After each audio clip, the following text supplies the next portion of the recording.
తాకట్టులో ఉన్న బంగారం అమ్మాలనుకునే వారి ఇన్ఫర్మేషన్ ఇస్తే దాని వాల్యుయేషన్ బట్టి మీకు కమిషన్ కూడా ఇస్తుంది గోల్డ్ హబ్. సార్ మీరు జై శ్రీరామ్ అంటే తప్పు కాదు, మీరు గౌరవిస్తున్నట్టు. అంటే ప్రధాని మోదీ గారు చేస్తే మాత్రం ఆయన హిందూయిజం అని హిందూ ఓట్ల కోసం చేస్తున్నారు, రాజకీయ కారణం అని ఎలా అడుగుతారు మీరు? అమ్మ, నరేంద్ర మోదీకి ఒక ఉంటే ఆ Ram Mandir open president of ఇండియాతో చేయాలి. ఆయననే మొత్తం హీరో అయిపోయినాడు.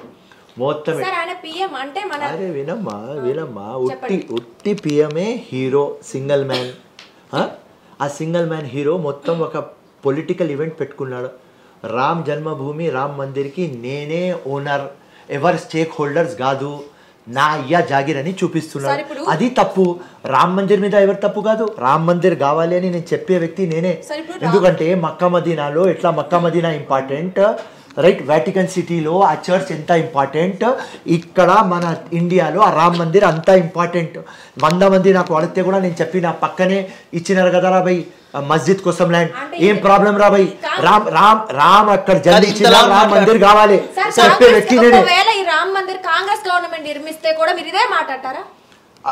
కాంగ్రెస్ గవర్నమెంట్ చేయలేకపోయింది, ఆయన తెచ్చారు కదా. మరి కాంగ్రెస్ గవర్నమెంట్ ఉన్నప్పుడు పడగొట్టి ఆయన తెచ్చారు. సో దాని కారణం చూపి మీరు ఎలా అంటున్నారు? నథింగ్. నరేంద్ర మోదీ అది పొలిటికల్ ఈవెంట్ చేయకపోతే అందరు అక్కడ ఉండేది, ఆయన అడ్వర్టైజ్మెంట్ చేసుకుంటున్నారు. కాబట్టి నాకు ఒక మాట చెప్పు దుర్గా, ఎవరి ఇంట్లో రామ్ మందిర్ రామ్ ఫోటో ఉండదు, ఎవరి ఇంట్లో పూజ చేయం, అందరు చేస్తాం కదా. మేము కూడా పడుతున్నాం. బీయింగ్ ముస్లిం నేను సంతోషపడుతున్నా. భారతీయులు గర్వపడుతున్నారు ఆ రామ్ మందిర్ గురించి అని అందరూ అంటున్నారు. మీరు భారతీయుడు, నేను భారతీయుని చెప్పుకుంటున్నారు కదా, మరి మీరెందుకు దాన్ని తప్పుగా చూపిస్తున్నారు? గర్వపడట్లేదు? గర్వపడుతున్నాం, కానీ ఆ ఈవెంట్ అట్లాది కాబట్టి ఆ రోజు పోం, రేపోతాం. మీరు భారతీయుడు వెళ్ళొచ్చు కదా. అరే పోతామమ్మా. ఈవెంట్ ఎలా అయినా అవునండి, అక్కడ ఉండేది రాముడు, మీరు గౌరవిస్తున్నారు, సపోర్ట్ చేయాలి కదా. మీరు అక్కడికి వెళ్ళి అట్లీస్ట్ మీరు ఇక్కడికి వెళ్ళి ఒక గుడికి వెళ్ళి దండం పెట్టుకుంటున్నారు, అక్కడికి వెళ్ళి దండం పెట్టుకొని వస్తే మీకేం పోయింది? అరే పోతాం, ఈ హార్ట్ లో రాము ఉన్నాడు. లేరని చెప్పారుగా, ఇందాక లేరు అన్నారు మీరు. హిందువులకు తమ్ముడు, నువ్వు రెఫరెల్ టు కాంటెక్స్ట్ పెట్టు. నేను హిందూ గురించి మాట్లాడుతున్నా, ఫిరోజ్ ఖాన్ గురించి మాట్లాడుతున్నాను. ఒక 140 crores ఉన్నారు ఇండియాలో, 100 crores హిందూస్ ఉన్నారు. ఆ 100 crores హార్ట్లో మైండ్లో రామున్నారు. ఆ టెంపుల్కి కాంగ్రెస్ పోలేదు అంటే మోదీ ఈవెంట్ అని పోలేదు. నథింగ్. ఇది టోటల్ రాంగ్. మేమెందుకు అది డెమాలిష్ చేయమని చెప్తామమ్మా? అది అయిపోయింది. మీరు అని కదా కాంగ్రెస్ పార్టీ, అది ఆ టైంలో కాంగ్రెస్ గవర్నమెంట్ ఉన్నది. అన్ఫార్చునేట్ అది black day of our country. మాకు కూడా నచ్చలేదు, సింపుల్. కానీ దాని మైలేజ్ బీజేపీ తీసుకున్నది. ఒక విషయం గుండె మీద చేసుకుని ఒప్పుకోండి, మత రాజకీయాలు బీజేపీ ప్రొప్ చేస్తుంది, ఓకే ఒప్పుకుందాం. కాంగ్రెస్ చెయ్యలేదా? కాంగ్రెస్ చేసిన పని కదా ఇవాళ బీజేపీ క్యారీ చేస్తుంది. మత రాజకీయాలకి కాంగ్రెస్ అతీతం అని నిజం చెప్పండి. నెవర్. ఏదైనా కులం మతంకి ఎప్పుడు మేము అపీజ్మెంట్ చేయం. That is Congress. ఎవరైనా మోస్ట్ సెక్యులర్ పార్టీ ఎవరైనా యునైట్ చేసి లీడ్ చేస్తుంది అంటే హానెస్ట్ గా చెప్పండి సార్. హానెస్ట్ అన్నారు కదా మీరు, హానెస్ట్ గా చెప్పండి. కర్ణాటకలో ఏం జరిగింది? కర్ణాటకలో కాంగ్రెస్ ఎలా గెలిచింది? ఏది గెలిచింది? మైనార్టీ బుజ్జగింపు రాజకీయాలు కాంగ్రెస్ చేస్తుంది. మాకు చెప్తున్నా, బీజేపీ ఏం చేయలేదు, దాన్ని క్యాష్ చేసుకుంటుంది కాంగ్రెస్. అది కూడా మతకరమైన రాజకీయమే కదా.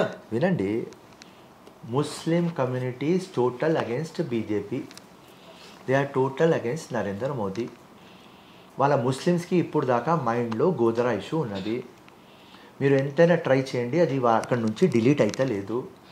ముస్లిమ్స్కి బీజేపీ అంటే ఎనిమీ లాగా కనిపిస్తారు. సొక్కా సాత్, సొక్కా వికాస్, సొక్కా ప్రయాస్, సొక్కా విశ్వాస్ అని నరేంద్ర మోదీ అన్నారు. Very good. కానీ ముస్లిమ్స్కి సహకారం చేస్తామని చెప్పినారు. క్యాబినెట్లో ఒక ముస్లిం మంత్రి ఉండడు, ఒక్క ఎమ్మెల్యేకి కూడా వాళ్ళు టికెట్ ఇయ్యరు, ఒక్క top position, good position, normal position కూడా ముస్లిమ్స్కి ఇయ్యరు. కానీ ప్రధానమంత్రి వచ్చి పెద్దగా మాట్లాడతారు. ఆయన పోయి మద్రసాకి పోయి ఏం చెప్తారు? ఈ చేతిలో ఖురాన్ ఉండాలి, ఈ చేతిలో ల్యాప్టాప్ ఇస్తామంటున్నాడు. ఎక్కడ ల్యాప్టాప్లు ఇచ్చినా నాకు చూపియండి, ఉట్టి ఉత్తరప్రదేశ్ ఇడ్సేసి. సో ఇట్లాంటి మాటలు చెప్పేసి ముస్లిమ్స్లా ఓట్లు తీసుకోలేరు.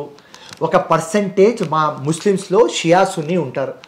దానిలో షియా ఓటు ఒక పర్సంటేజ్గా, అది కూడా మహిళల ఓటు, ఎందుకంటే ఆ ట్రిపుల్ తలాక్ గురించి చెప్పినారు కాబట్టి ఆ ఓట్లు ఒక 1% నుంచి 2% పడతాయి. కానీ మెజారిటీగా Muslims are against BJP. So మీరు అడిగిన మా ప్రశ్నలు మా తమ్ముడు దానికి కర్ణాటకలో గుజరాత్లో సార్ 19 సీట్లలో ముస్లిం మెజారిటీ ఓట్ బ్యాంక్ ఉంది. దాంట్లో 17 సీట్లు బీజేపీ గెలిచింది. ముస్లిమ్స్ బీజేపీ వెనకాల లేరంటారా గుజరాత్లో? అక్కడ భోరా ముస్లిమ్స్ బచ్చా, సున్నీ, షియా, భోరాజ్, ఇస్మాయిలీస్, ఈ సెక్టర్స్ ఉన్నాయి ముస్లిమ్స్లో. Majority is Sunni. They are 85% in our country. సున్నీ 1% కూడా బీజేపీకి ఏరు. ఆ మైండ్ సెట్ మీరు పెట్టుకోండి. ఇప్పుడు మొన్ననే మా తెలంగాణలో మీటింగ్ ఉంటే నేను చెప్పిన మనకు మైనారిటీ మినిస్టర్ లేడు, అప్పుడు దాకా వక్ఫ్ బోర్డ్ చైర్మన్ కూడా ఇవ్వలేదు, ఫైనాన్స్ కార్పొరేషన్ ఇవ్వలేదు, హజ్ కమిటీది వేయలేదు, ఏది వేయలేదు. ఇప్పుడు ఓట్లు కదా, ముస్లిమ్స్ ఓట్లు వేయాలి కదా, ఏదైనా మనం ఇమీడియట్గా చేయాలి అంటే ఒక్కటే పాయింట్ ఏమొచ్చింది అంటే total Muslim Christians are against BJP. కొద్దిగా టైం పడితే కూడా నో ప్రాబ్లం, వాళ్ళు అగేన్స్ట్ బీజేపీ ఓటేస్తారు. సో మనకు ఇది ఓట్ బ్యాంక్ అట్లనే ఇంటాక్ట్ ఉంటుంది. మొన్న ఎలక్షన్స్లో ఎందుకు పడలేదు majority Muslim votes? Congress party ఎందుకు క్యాష్ చేసుకోలేకపోయింది? Very good. మొత్తం ఊర్లో పడినాయి, సిటీలో 24 కాన్స్టిట్యుయెన్సీలో పడలేదు. ఇలా చెప్తున్నా, క్రిస్టియన్ ఓట్లు కూడా పడలేదు కాంగ్రెస్. నేను నా నాంపల్లి ఎగ్జాంపుల్ చూపిస్తాను. ఇప్పుడు బీఆర్ఎస్ బీజేపీ ఒకటే అని చెప్పి ఉధృతంగా ప్రచారం అయితే జరిగింది. మరి ఆ ప్రచారాన్ని కాంగ్రెస్ ముస్లిం ఓట్ బ్యాంక్ ఎందుకు కన్వర్ట్ చేసుకోలేకపోయింది? నో అప్పుడు కన్వర్ట్ చేసినాం. అవుట్ ఆఫ్ 100% 55% మాకు పడినాయి. దానికోసం మాకు మొత్తం డిస్ట్రిక్ట్లో 34 ముస్లిం డామినేటెడ్ కాన్స్టిట్యుయెన్సీలో 30 కాన్స్టిట్యుయెన్సీ మేము గెలిచినాం. గ్రేటర్ హైదరాబాద్లో ఏమున్నది అంటే మైండ్ సెట్ ఏమున్నది అంటే సిటీ పీస్ఫుల్ ఉన్నది, లైట్ పోతలేదు, బీఆర్ఎస్కే పెడదామని ముస్లిమ్స్ వేయలేదు, సింపుల్. కానీ ఈ ఎలక్షన్లో అవుట్ ఆఫ్ 100 పోలింగ్ అయితే 99% ముస్లిమ్స్ కాంగ్రెస్కి ఓటేస్తారు. Sir BRS minority home minister ఇచ్చింది, మీరు ఏమి ఇస్తారు కాంగ్రెస్ పార్టీ? ఎప్పుడు ఇస్తారు? వినండి, ఏమైంది, అన్ఫార్చునేట్లీ కాంగ్రెస్ పార్టీలో షబ్బీర్ అలీ కానీ, అజరుద్దీన్ కానీ, ఫిరోజ్ ఖాన్ కానీ మేమందరం ఓడిపోయినాం. మేము గెలిస్తే 100% ఇమీడియట్లీ ఎమ్మెల్సీ ఇవ్వచ్చు ఇవ్వాలనుకుంటే. వినండి. సో మా దగ్గర ఒక బ్రాకెట్ వచ్చింది, కంటెస్టెడ్, నాన్ కంటెస్టెడ్. సో కంటెస్టెడ్లో ఉంటే ఫిరోజ్ ఖాన్కి, లేకుంటే షబ్బీర్ అలీకి ఇచ్చేసి, కంటెస్టెడ్లో ఇస్తే షబ్బీర్ అలీ, ఫిరోజ్ ఖాన్కి ఎమ్మెల్సీ ఇచ్చేసి minority minister plus 1 more portfolio వచ్చేది. నాన్ కంటెస్టెడ్లో ఇస్తామంటే మొత్తం హైకమాండ్ ఆమెర్ అలీ ఖాన్ సియాసత్ పేపర్ ఓనర్కి సెలెక్ట్ చేసింది. ఆయనకు గవర్నర్ కోటాలో ఎమ్మెల్సీ అలాట్ చేసిన. బీఆర్ఎస్ శ్రవణ్ పోయి హైకోర్టులో కేసేసిన. అది జడ్జ్మెంట్ ఫర్ రిజర్వ్లో ఉన్నది.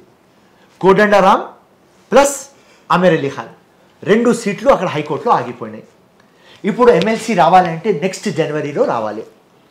మొన్న ముఖ్యమంత్రి అదే మాట అంటున్నాడు, రేపు మినిస్ట్రీ ఇస్తే 6 monthsలో ప్రూవ్ కావాలి, 6 monthsలో మనకు అవకాశం లేదు. జనవరి ఎండింగ్లో 6 ఎమ్మెల్సీ వస్తున్నది, ఫిబ్రవరి 1st weekలో 2 గవర్నర్ కోటాలో వస్తుంది.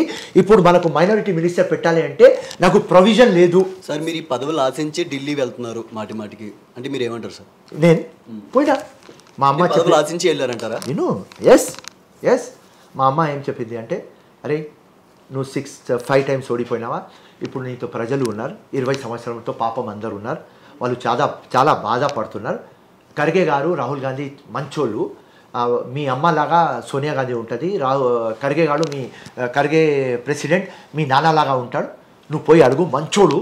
షబ్బీర్ అలీ గారు ఎక్స్ మినిస్టర్, అజారుద్దీన్ గారు మాజీ క్రికెటర్, అలాగే ఎంపీగా కూడా కంటెస్ట్ చేశారు. అయితే అసలు వాళ్ళకు ఒక ఐడెంటిటీ ఉంది. అయితే అసలు ఎవరు ఈ ఫిరోజ్ ఖాన్ అంటే ఏంటి, ఏం చెప్తారు మీరు? మీ ఐడెంటిటీ ఏంటి అసలు? ఫిరోజ్ ఖాన్ 24/7 పబ్లిక్లో ఉన్న మనిషి. ఫిరోజ్ ఖాన్ ఒక యోద్ధ. ఫిరోజ్ ఖాన్ పబ్లిక్ మనిషి, రైట్? మా ఆఫీస్కి మీరు రాలేదు, ఆఫీస్కి వచ్చి చూడండి, అప్పుడు ఎవరు ఫిరోజ్ ఖాన్ అని మీరు కనుక్కుంటారు. విను అమ్మా దుర్గమ్మ, ఇప్పుడే మా కాన్స్టిట్యుయెన్సీలో తిరిగి అక్కడ అడుగు, మీ ఎమ్మెల్యే పేరు ఎవరు, 10 మందికి అడుగు, 2 చెప్తారు ఆ మాజిద్ హుస్సేన్ అని. 10 మందికి అడుగు ఎవరు ఓడిపోయినాడు, ఫిరోజ్ ఖాన్. అంటే మీరే ఫేమస్ అంటారా? అంటే మీ కాన్స్టిట్యుయెన్సీలో మీరే ఎక్కువ ఫేమస్ అంటున్నారు. నా కాన్స్టిట్యూన్సీ కాదు, అంత మొత్తం మీరు ఇప్పుడే బయట పోదాం, అయితే ఇంకొక ఇప్పుడే బయట పోదాం, మీరు ఈ డైలాగ్ చెప్పిన ఇప్పుడే బయట పోదాం, కింద పోయి బండికి ఆపుదాం. ఓకే సార్ ఫస్ట్ అడగదు నువ్వెవరు, ఫిరోజ్ ఖాన్. అచ్చా నాంపల్లిలో ఎవరు గెలిచారు తెలియదు సార్, నాంపల్లిలో ఎవరు గెలిచారు ఎంఐఎం సార్, నాంపల్లిలో ఎవరు గెలిచారు ఎవరు తెలియదు, ఎవరు ఓడిపోయినారు 100 ఫిరోజ్ ఖాన్ ఫిరోజ్ ఖాన్ ఫిరోజ్ ఖాన్. ఫిరోజ్ ఖాన్ గారు ఫేమస్, సరే ఒప్పుకుంటున్నాం. అసలు మీకు ఈ క్రేజ్ ఎలా వచ్చింది? మీరు తెచ్చుకున్నారా, అదే వచ్చిందా? ఒకవేళ వచ్చింది అనుకుందాం, అసలు మీరు ఒక్కసారి కూడా గెలవలేదు, ఈ క్రేజ్ ఎలా వచ్చింది? పోనీ తెచ్చుకున్నారంటే నెలకి ఎంత మెయింటెనెన్స్ ఇస్తున్నారు ఇవన్నీ తెచ్చుకోవడానికి మీరు? Okay, good question. సో ఎప్పుడు నేను పరేషాన్ అవుతా, సెక్రటరియట్ పోతేనే అందరు ఫోటోలు తీసుకుంటారు, రోడ్ మీద దిగితేనే ఫోటో తీసుకుంటారు. నేను ఆ దేవుడికి చెప్తాను, ఏం దేవుడు ఇంత ఎగ్జామినేషన్ తీసుకుంటున్నావా, ఇంత కష్టపడిన తర్వాత ఓడిగొడుతున్నావా? కానీ ఒక తృప్తి ఏమున్నది అంటే విన్నర్ ఉంటాడు, నేను ఓడిపోయినా ఉంటాను. ఎక్కడ రాని ఏ ఎమ్మెల్యే కానీ ఏ మినిస్టర్ కానీ మనం చూస్తారు, మీరు ఈ పొగరు కాదు, తక్లీఫ్ కూడా నాకు. వాళ్ళతో దిగరు ఫోటోలు, నాతో దిగుతారు, వాళ్ళతో మాట్లాడు నాతో మాట్లాడతారు. దేవుడికి చెప్తున్నా, ఏం డ్రామా దేవుడు అంటే పబ్లిసిటీ కోసం ఖర్చు చేస్తున్నారా మీరు? మరి ఎలా వస్తుంది సార్? Let me complete. చెప్పండి. సో ఎప్పుడు దేవుడికి విప్లవం విప్లవం విప్లవం చెప్పిన. మొన్న కేరళ నుంచి వస్తున్నా, కేసీ వేణుగోపాల్ గారికి కలవడానికి పోయినా. కేరళ ఎయిర్పోర్ట్లో పోతే కూడా ఫోటో, అక్కడ ఎయిర్పోర్ట్లో ప్లేన్లో ఉన్న తర్వాత ఒక బుర్ఖా వేసుకొని ఒక మహిళ వాళ్ళ అమ్మాయితో వచ్చింది.